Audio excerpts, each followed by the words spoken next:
No podemos hablar del modelo que se desarrolló en el 2013-2014 sin mostrarles un poco una historia que quienes la han conocido han pedido que por favor la escribamos, porque la verdad es que no hay datos muy sistematizados. El departamento del Quindío es un departamento joven, creado en el 64 tal vez, y como departamento pues también tenía que tener su manicomio. Se abre en el año 70 el hospital con esa visión manicomial con que veníamos en todas partes. En el año 92 más o menos, bueno, debo decir que la verdad que la Declaración de Caracas y los folleticos del Ministerio de Salud llamados La salud a la luz de la salud mental fueron nuestro pilar fundamental para empezar a desarrollar programas que iban más allá de la institucionalización. Entonces abrimos consulta externa, no teníamos en dónde, lo abrimos, estábamos como arrimados en otro hospital, en un hospital de primer nivel, el Hospital del Sur. Y hacia el año 95 montamos un programa de atención integral para pacientes con trastorno mental grave. Hago énfasis en eso porque para ese entonces la salud mental en Colombia vivía sus noches más oscuras quedando por fuera del sistema de salud y los pacientes no tenían acceso a medicamentos. Eran épocas donde la levomepromacina era inalcanzable para la mayoría de nuestros pacientes, ni hablar entonces de otras cosas. Entonces iniciamos un programa de visitas. Inicialmente el programa, que duró hasta el 2011, porque en el 2012 ya la salud mental entró en el POS y las EPS no nos pagan ese programa, estaba conformado por un equipo interdisciplinario, coordinado por un psiquiatra, apoyado por un médico que generalmente era un rural, al que entrenábamos, la psicóloga, la trabajadora social e incluso terapeuta ocupacional. ¿Qué pasa ahí? Posteriormente, la restricción económica llevó a que el programa quedara reducido al todero. El psiquiatra es el que es capaz de hacer un plan casero ocupacional, el que puede hacer intervenciones con los niños de las pacientes, que puede hacer gestiones ahí mismo en el municipio, y atendíamos para el 2010 cerca de 300 personas, incluyendo visitas a los ancianatos. Esos pacientes con trastorno mental grave para el 2010, menos del 3% habían necesitado rehospitalizaciones en el 2010 por lo menos. Eran pacientes de puerta giratoria que se estabilizaron. Fue clave, fundamental, tener acceso a medicamentos, porque hablar de trastorno mental grave sin medicamentos es hablar de un programa de prevención de hipertensión sin antihipertensivos. Entonces, en ese sentido, algunas dudas que quedaron esta mañana, pues por lo menos para esos pacientes es importante. Entonces, con la nueva ley, las EPS dijeron, no, eso le toca al primer nivel. Y el primer nivel dijo, no, yo no puedo hacerlo porque se me descuadra la cápita, sigamos. Por eso, entonces planteamos un modelo, o por lo menos un proyecto, que nos permitiera retomar eso con el enfoque de procesos comunitarios, ejercicio de derechos y prestación de servicios. A pesar de que el departamento del Quindío, sigamos, el departamento del Quindío, como ven, es cerquita a Tolima, si tiene señalador. Es muy pequeño, somos menos de 600.000 habitantes, 12 municipios, el más lejano queda a 2 horas, pero para las personas no es 2 horas, son 6.000, 8.000 pesos de distancia por un pasaje pues público. Bueno, planteamos entonces en el proyecto unas actividades, unos servicios que debían llevar a unos cambios en las instituciones, es que como estoy en el lado equivocado, que me llevara a… Ay, no, venga, no, bueno, siguiente. Las primeras actividades, yo le dije que me tenía que hacer al otro lado, porque soy zurda.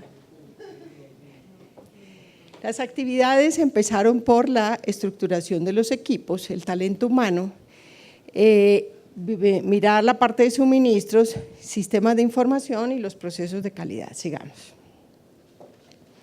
Empezamos con un estudio de la red de servicios. En realidad se hicieron 5 investigaciones operativas, que no las voy a mencionar aquí, pero sí les cuento que hicimos el ejercicio de adaptar una encuesta de percepción con los médicos generales tomada de un modelo español, percepción sobre la atención en salud mental, y se la aplicamos a los médicos de todos los hospitales locales. Hicimos paralelamente la conformación de las redes socioinstitucionales y la creación de la estrategia. Éramos como 2 grupos de trabajo. Siguiente. La creación de las redes, entonces, había que empezar por quiénes son, dónde están, qué tienen que ver y cómo se sensibilizaban para que realmente empezaran a estructurarse, capacitarlos en temas como primeros auxilios. Creo que el doctor Posada nos acompañó en una de esas, primeros auxilios, habilidades para la vida, rutas de atención, muchas cosas relacionadas con cómo se desenvuelve nuestro complicado sistema de salud. Luego esas redes quedaron formalizadas, realmente las comillas vienen aquí, formalizadas en un acta porque fue aceptado, promovido por los alcaldes y por los gerentes de las instituciones. Sigamos. ¿Qué tenían que hacer? Sensibilizarse para que todo aquello que signifique el respeto a los derechos humanos y en particular a las personas con trastorno mental estuviera más a cargo de ellos que de otras instituciones. En la medida en que las personas van entendiendo cómo funciona el sistema de salud, son más atentas a reconocer las barreras y los obstáculos que hay para recibir un acceso efectivo a sus necesidades de salud. Identificación de posibles casos, entonces tamización con SRQ, paralelamente con el DIT, que son los programas de atención primaria para detección, intervención breve y remisión a tratamiento en adicciones, y colaborar con la gestión de casos de pacientes entre las EPS, las IPS, y para ello, al menos en el departamento del Quindío, ha sido fundamental el apoyo incondicional de la Defensoría del Pueblo. Por otra parte,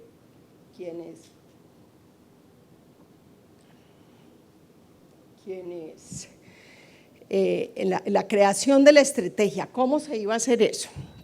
Entonces, pensamos que todo equipo de atención básica en el primer nivel también necesita una contraparte en el segundo nivel.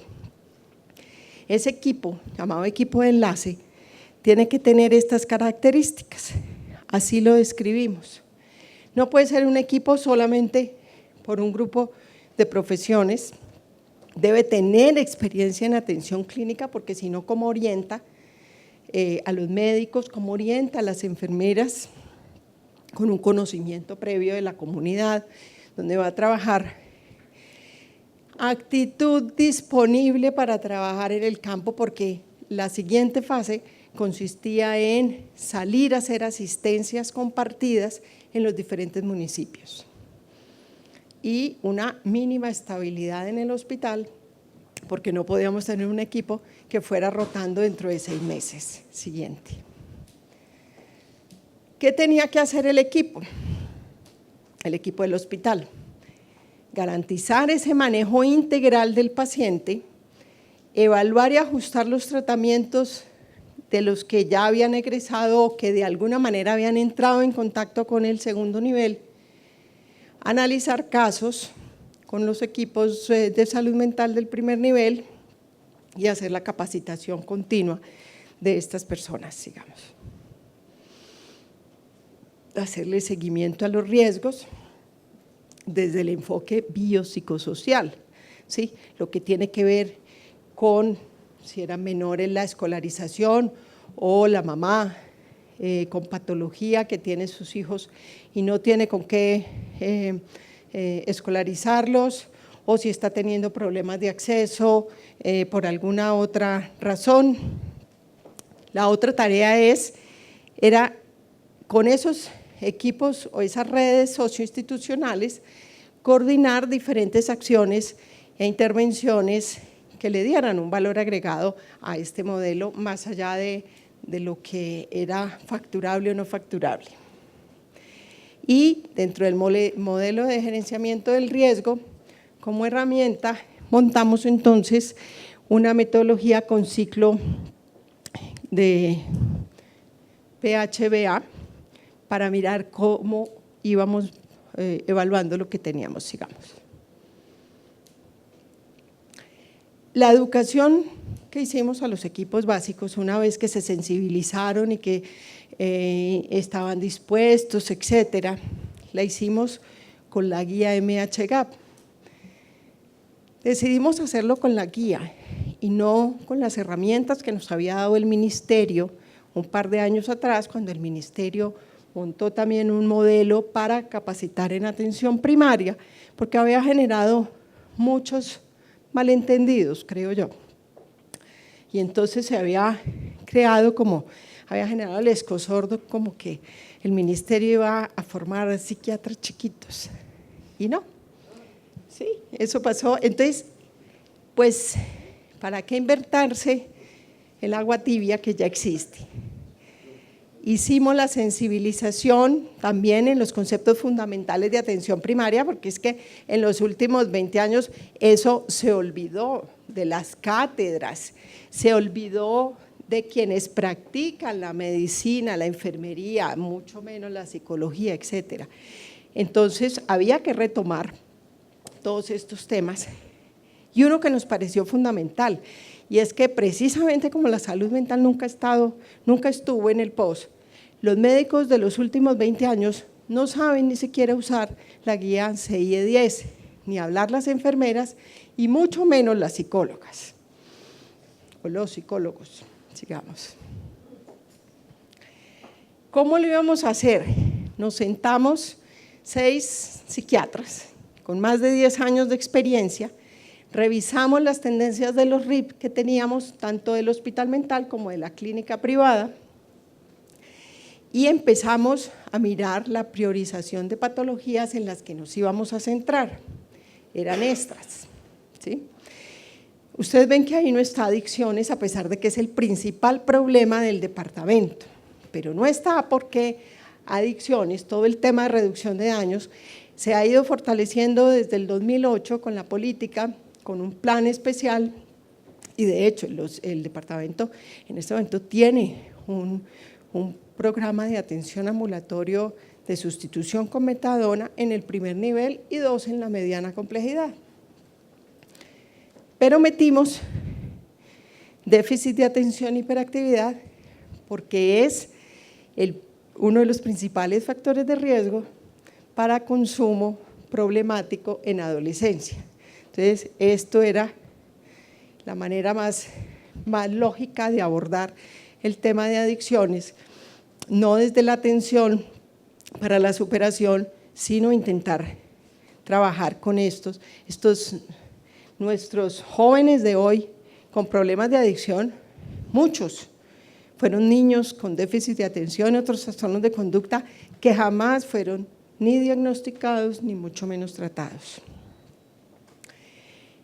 Nos tomamos un poco el tiempo para revisar los contenidos de la guía y adaptarlo, por ejemplo, con la guía de depresión, la guía de práctica clínica de depresión que ya tenemos en el país, y con la resolución 5521, donde nos trae el listado de medicamentos que son viables formular en el POS. Sigamos.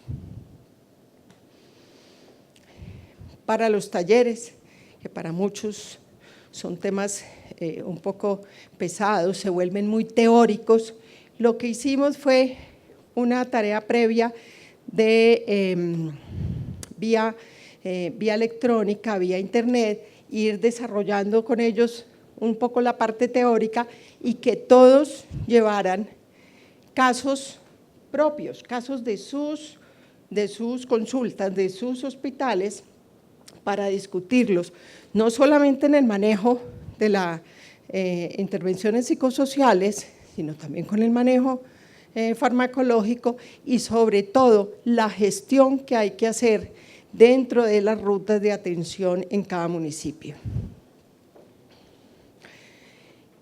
Un dato curioso, que no quedó en el proyecto porque no era parte de eso, es que la Facultad de Enfermería se entusiasmó mucho más que la de Medicina. Y entonces nos pidió capacitación para 20 enfermeros, 20 estudiantes de enfermería en la Cátedra de Salud Mental, y ellos quedaron formados. Esas son semillitas que todavía no han dado sus frutos, pero yo creo que va a ser así, porque también creo que las enfermeras son la piedra angular de la atención primaria. Ellas están en contacto con los pacientes, con la familia, saben dónde viven, cómo funcionan, qué comen, dónde están, cuál es el teléfono. Sí. Al final, en la evaluación, utilizamos el modelo que trae de evaluación, que trae la guía MHGAP. Son varias preguntas, traje aquí como lo más relevante. 33% de los participantes fueron psicólogos, 23% médicos, e incluso llamó la atención porque varios que no les dieron libre para asistir a las capacitaciones, pagaron sus turnos para poder ir. En los médicos, pues, era completamente de felicitar. 27% fueron enfermeros, la mayoría profesionales, pero hubo algunos auxiliares, y un porcentaje pequeño de otros como gerontólogos, trabajadoras sociales, psicopedagogos. Cuando se les pregunta que si se lograron los objetivos, pues el 43% dice que está de acuerdo y el 57%, totalmente de acuerdo y de acuerdo. Es decir, fue muy positiva para ellos, sigamos. Que si la capacitación mejoró sus habilidades, la mitad dijo que totalmente de acuerdo y 43% de acuerdo. Un 7% dijo que no estaba de acuerdo. Considera que el entrenamiento fue suficiente, el 83% consideró que sí había sido suficiente. Sigamos. Y el impacto y utilidad del entrenamiento, muy útil, el 73%, y lo llamativo aquí es el 10% que dijo muy inútil. ¿Sí? No sabemos qué descontento. Sigamos. Con esto entonces ya tuvimos entonces una red comunitaria en cada municipio funcionando y un equipo básico de salud conformado y operando en cada hospital local del departamento.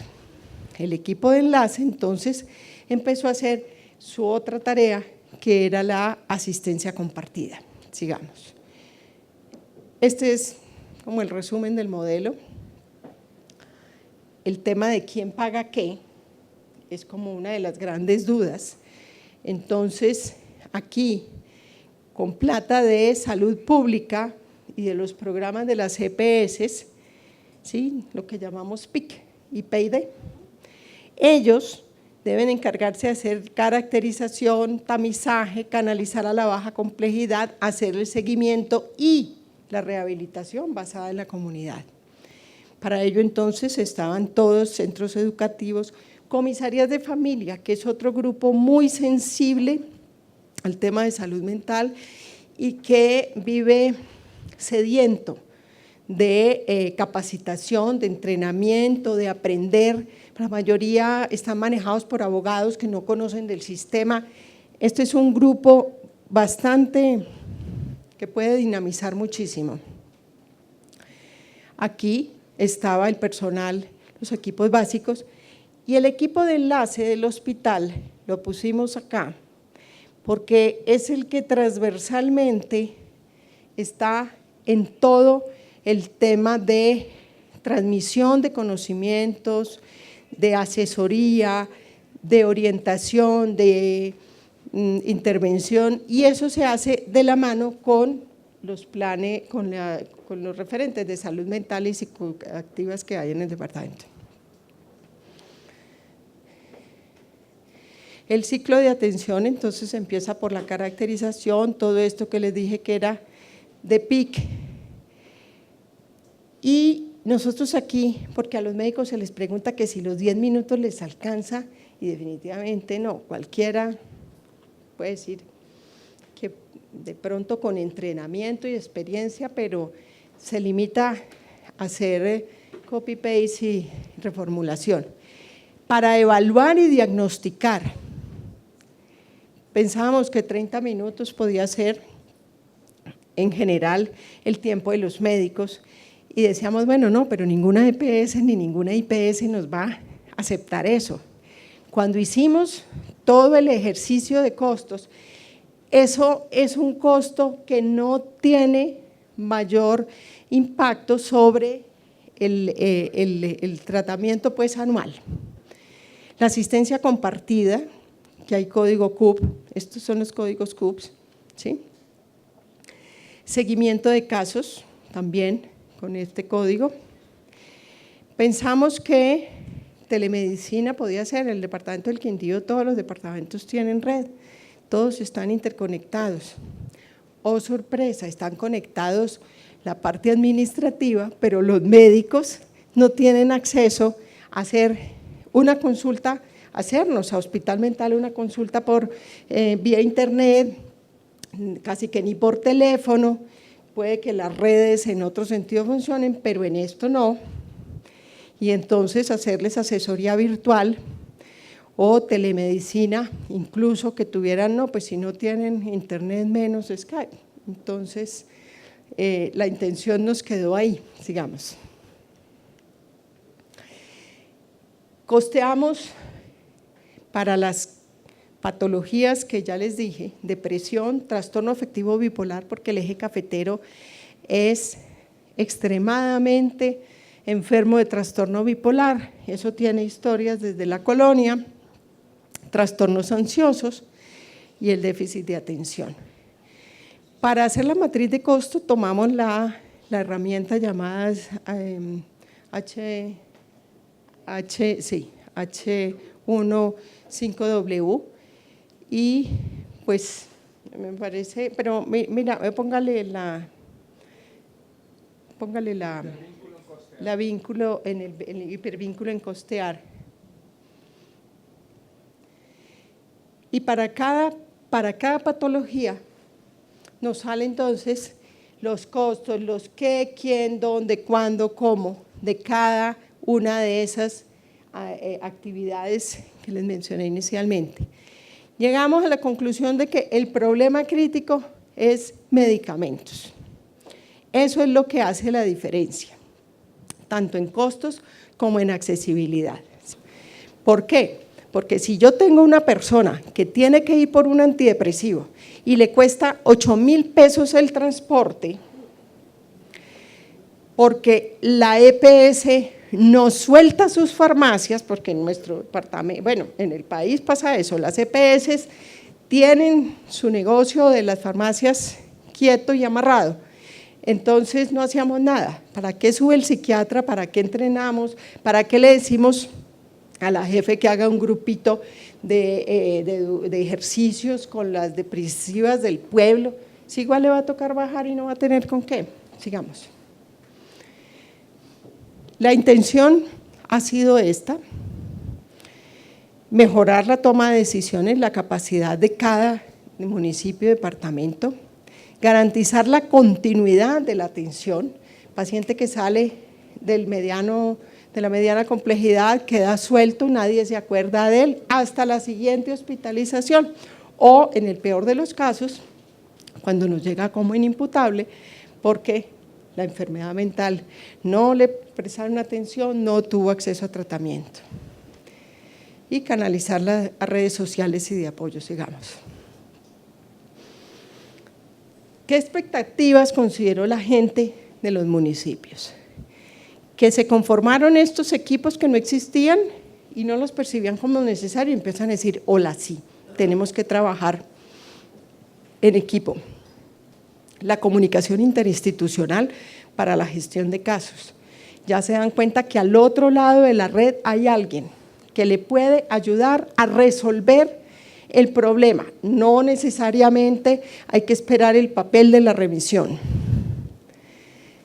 Tuvieron un empoderamiento, sintieron que se habían puesto la camiseta y que podían resolver sin irla a embarrar. Y esto bajó barreras de acceso a los pacientes. Hubo un despertar de conciencia entre los médicos, las enfermeras, las trabajadoras sociales, las psicólogas. En el departamento, todas las psicólogas de los hospitales locales, yo les digo, son psicólogas PIC, porque ellas están contratadas para hacer acciones del plan de intervenciones colectivas, pero no para hacer atención ni a familias ni a individuos. Entonces, pero se dieron cuenta que había necesidad de trabajar en este tema. Sigamos. La guía MCHEGAP la consideraron de fácil manejo, muy amigable, el trabajo en equipo. Se dinamizaron las interacciones entre los diferentes programas. La enfermera que trabaja PID, la que trabaja control prenatal, y ese tamizaje, estará deprimida, estará consumiendo, etcétera. Esas interacciones entre los diferentes programas de cada hospital fue muy relevante. Una desmitificación de que las cosas no tienen que estar todas por allá, siempre en manos del psiquiatra, el psiquiatra loquero. Sigamos. Se dieron cuenta que en los servicios de urgencias tienden a ignorar o a minimizar la presencia de síntomas físicos en los pacientes con trastornos mentales. ¿Sí? ¿Por qué? Pues como ese está loco, no se le puede subir la presión. Y al mismo tiempo minimizar los síntomas psicológicos en pacientes con patologías orgánicas. Se vio pues que las barreras de comunicación entre el área administrativa y el área misional son todas. El área administrativa tiene internet, los otros no, y ni se enteran. Sigamos. El problema fundamental, como lo vimos nosotros, es este modelo absurdo, donde hay dos formas de contratación, o la relación entre aseguradores y prestadores se limita a por cápita en la baja complejidad y por evento en los demás niveles. Entonces, para que a mí la cápita me rinda y no se me descuadren mis cuentas, todo lo que salga de mí y se vaya para el segundo nivel es bienvenido. Y el segundo, tercer nivel, que maneja las cosas por evento, está con los brazos abiertos, esperando que le lleguen todos los pacientes para nunca jamás devolverlos, porque si no, ¿qué va a facturar? Eso nos pareció como el problema fundamental de atención primaria, creo que en Colombia. Si bien hay atenciones que están en los manuales, en los CUPs, etcétera, todas están en la mediana complejidad y ninguna, prácticamente ninguna, aparte de la urgencia, está incluida en las cápitas, sigamos. El compromiso de los gerentes, de los administradores, más que de los alcaldes, es más o menos nulo, porque no tienen conciencia de esto. A ellos les toca defender su cápita y su puestico, y pare de contar. Y su puesto es de orden político. No fue posible que ellos asistieran a las capacitaciones, a los talleres en los que pretendíamos decirles que cambiaran su modelo y que incluyeran en su portafolio programas de atención primaria.